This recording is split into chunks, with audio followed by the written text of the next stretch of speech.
کے پڑھتا پڑھاتا ہوں، میں ساری نیکیاں تجھے دیتا ہوں، کیا تو اس سودا کرنے پر مجھ سے تیار ہے؟ وہ بھائی ایک چیخ مار کر رونے لگ گئی کہ کرم شاہ اتنا اس کا ثواب ہوتا ہے؟ کہا خدا کی قسم اللہ کے مہمانوں کی خدمت کرنے کا اتنا اجر و ثواب ہے، ہم بیٹھ کے تبلیغیں اس وقت سکون سے کرتے ہیں کہ جب تو ہمارے پاس آنے والے مہمانوں کو سکون دیتی ہے تو ہماری تبلیغیں بھی اثر کرتی ہیں۔ اگر انہیں سکون ہی نہ ہو، اگر انتظام ہی نہ ہو، بیٹھنے والا کیا بیٹھے، سننے والا کیا سنے، لہٰذا اللہ کے دین کی خدمت کرنے والے یا اللہ کے دین کے جو مددگار ہوتے ہیں ان کا بڑا درجہ ہوتا ہے۔ اسی لیے قیامت کے روز اللہ تعالیٰ علماء کرام کو، عام بندوں کو فرمایا جائے گا، حکم ہوگا جاؤ جنتیوں جنت میں داخل ہو جاؤ، جاؤ جنتیوں جنت میں داخل ہو جاؤ۔ علماء کرام جنت میں جانے لگیں گے، روک دیا جائے گا، آپ نہیں جا سکتے۔ آج ہم موضوع اس پہ بات کر رہے ہیں کہ جو ہم محافل سجاتے ہیں، محافل کے اندر ہمارے دوست احباب رضاکاران جو ہمارے ساتھ محفل کو سجانے کے لیے، یہ وہ لوگ ہیں جن کا آج تک کبھی سٹیج کے اوپر نام نہیں آتا، یہ وہ لوگ ہیں کہ جو سٹینڈ پکڑ کے جاتے ہیں، ساؤنڈ پکڑ کے جاتے ہیں اور مختلف قسم کے لنگر کے سلسلے میں پوری مینیج کرتے ہیں اس محفل کو، کیا انہیں اجر و ثواب کوئی ملتا ہے یا نہیں؟ اس حوالے سے آج ہم بات کر رہے ہیں۔ تو قیامت کے روز عام جنتیوں کو یہ حکم دیا جائے گا جاؤ بھائی جاؤ تم لوگ جنتوں کے اندر داخل ہو جاؤ، لیکن علماء کرام کی جب باری آئے گی تو حکم دیا جائے گا، کیا حکم دیا جائے گا کہ اے علماء کرام آپ جنت میں نہیں جا سکتے، آپ علماء کی جماعت کو روک دیا جائے گا جنت کے دروازوں پر۔ وہ تمام کے تمام بڑے حیران ہوں گے علماء کرام، مولا کریم کو غلطی ہو گئی، کوئی ناراضگی ہوگی، کہا نہیں نہیں میں تم سے راضی ہوں، میں تم سے راضی ہوں اور میری نگاہ میں تم میرے فرشتوں کی طرح پاکیزہ اور نیک لوگ ہو، تو مولا جنت میں کیوں نہیں داخل کیا جا رہا؟ کہا جاؤ تمہارا بھی ایک کام رہتا ہے، وہ کام یہ ہے کہ جاؤ ذرا جہنمیوں کی صفوں کے اندر تلاش کرو ان لوگوں کو جو تمہاری محفلوں میں آیا کرتے تھے، جو زندگی میں تمہاری خدمت کیا کرتے تھے، جس نے ایک دفعہ بھی تمہیں پینے کے لیے پانی بھی پیش کیا، آج اس کی طرف اشارہ کرو، تم شفاعت کرو، بخشنے والا میں غفور الرحیم۔ اے علماء کرام کی جماعت تم اشارہ کرنا اس بندے کی طرف کہ مولا میں اسے جانتا ہوں، میں نے اس کے گھر میں محفل کی تھی، میں نے اس کے گھر کی طرف چند قدم چل کر گیا تھا، اس بندے نے چند قدم مجھ سے دین کی محنت دین کے راستے میں میرے ساتھ یہ چلا، اے اللہ میں گواہ بناتا ہوں۔ تو قیامت کے روز علماء کرام کو جنت کے دروازے پر روکا جائے گا اور یہ کہا جائے گا کہ اے علماء کرام پہچانو ان میں سے ان لوگوں کو، تمام کے تمام کو، جس کی طرف تم اشارہ کرو گے اس کو میں غفور الرحیم بخشتا چلا جاؤں گا۔ تو معلوم یہ ہوا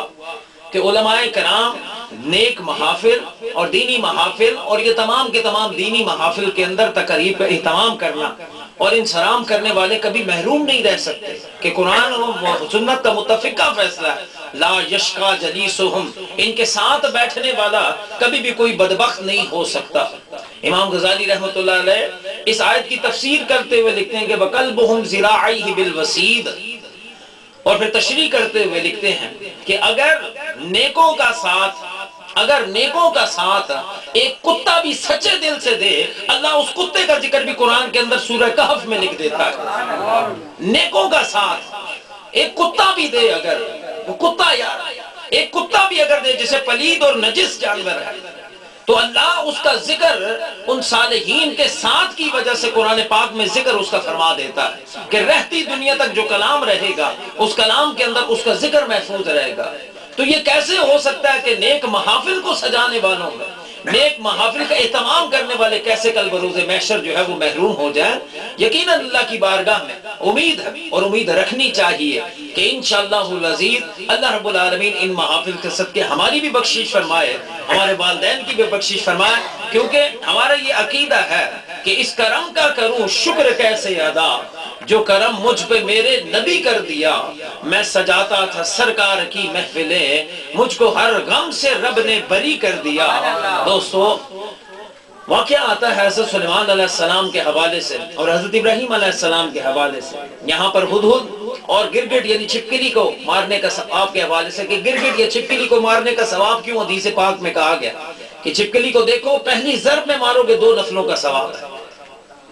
دوسری ضرب میں مارو گے تو پھر اس سے کم ثواب ہے، اور 3 میں مارو گے تو اس سے کم کا ثواب ہے، لیکن مارنے پر ثواب رکھا گیا۔ لیکن ہدہد کے سر کے اوپر تاج کیوں ہے؟ تمام پرندوں میں سے ہدہد کے سر پر تاج کیوں ہے؟ قرآن میں اس ہدہد کا ذکر موجود کہ حضرت سلیمان علیہ السلام اپنے دربار کے اندر اس ہدہد کو طلب کر کے تمام پرندوں کا اسے سردار مقرر کرتے۔ تو مفسرین اکرام نے حضرت ابراہیم علیہ السلام کے حوالے سے لکھا کہ جب نمرود کی آگ بھڑکائی جا رہی تھی، نمرود نے اعلان کر دیا تھا کہ 40 روز تک میری تمام کی تمام جتنی بھی عوام ہے وہ جا کر لکڑیاں اکٹھی کر کے لائے گی اور اس منچ کے اندر اکٹھی کرتی جائے گی، 4 دیواری کے اندر لکڑیاں اکٹھی کرتے جائے، ہر بندہ اپنے اپنے حصے کے مطابق لکڑیاں لا کر بڑا سا الاؤ جو ہے وہ تیار کرے کہ ابراہیم نے ہمارے خداؤں کی بے ادبی کی ہے، توڑا ہے اس نے ہمارے بتوں کو۔ تو اس وقت اور مخلوقات کیا کر رہی تھی کہ ان کی کوشش تھی اپنی اپنی توفیق کے مطابق آگ کو بجھایا جائے۔ چنانچہ ہدہد کیا کرتا تھا کہ ہدہد جاتا دریا کی طرف، جا کر اپنی چونچ میں پانی لاتا اور اس آگ کو، جو آگ جلائی جا رہی تھی، اس آگ کے اوپر آ کر چونچ سے پانی پھینکا کرتا۔ اور چھپکلی کیا کرتی، یہ چھپکلی قریب جا کر بڑے قسم کی جو گرگٹ تھے، وہ گرگٹیں جو ہے پاس جا کر وہ پھونکے مار مار کر ان ہواؤں کو، اس آگ کو جو ہے بلند کیا کر دی کہ آگ زیادہ سے زیادہ جلے اللہ کے نبی کی دشمنی پر۔ تو اللہ تعالیٰ کو ان دونوں جانوروں میں سے ایک کی ادا پسند آئی، ایک کی محبت پسند آئی، اور دوسرے کی نفرت کو اللہ تعالیٰ پر سخت اس پر عذاب کیا۔ جس کی محبت پسند آئی کہ مانا ہدہد کے ایک چونچ میں 1-2 قطروں سے آگ تو نہیں بجھتی، لیکن اس کی نسبت کیا ہے کہ پیغمبر کا ایک سالے ایک نبی کو اس نے آگ سے بچانے کے لیے چھوٹی سی ایفرٹ کر رہی ہے، کوشش کر رہی ہے، تو اس کا اجر اللہ نے اسے کیا دیا کہ اس کے سر پر تاج رکھ دیا، پرندوں کا اسے سردار بنا دیا۔ اور اس کے برعکس میں اگر ہم دیکھیں، یہاں پر جو گرگٹ تھی، چھپکلی تھی، وہ مسلسل جب پھونکے مارنے لگی تو اللہ کے محبوب صلی اللہ علیہ وسلم نے فرمایا کہ اس گرگٹ کو مارا کرو، اس لیے کہ جب آگ بھڑکائی جا رہی تھی ابراہیم خلیل اللہ علیہ السلام کے لیے، تو اس نے اس آگ کو جلانے کے اندر، بھڑکانے کے اندر اپنا کردار ادا کیا۔ دیکھا جائے تو اس کی پھونکوں سے کتنی آگ جل سکتی تھی، لیکن چھوٹا سا قدم گناہ کی طرف اگر ہو، چھوٹا سا قدم شر کی طرف ہو، تو اس پر گناہ اور پکڑ ہے اور خدا کا عذاب آتا ہے۔ اور چھوٹا سا عمل اگر خیر کی طرف ہو تو اللہ کی بارگاہ سے اس کا بے پناہ اجر دیا جاتا ہے۔ اسی حقیقت کو قرآن نے یوں کہا کہ فَمَن يَعْمَلْ مِثْقَالَ ذَرَّةٍ خَيْرًا يَرَهُ وَمَن يَعْمَلْ مِثْقَالَ ذَرَّةٍ شَرًّا يَرَهُ، جو مثقال ذرہ نیکی لے کے آئے گا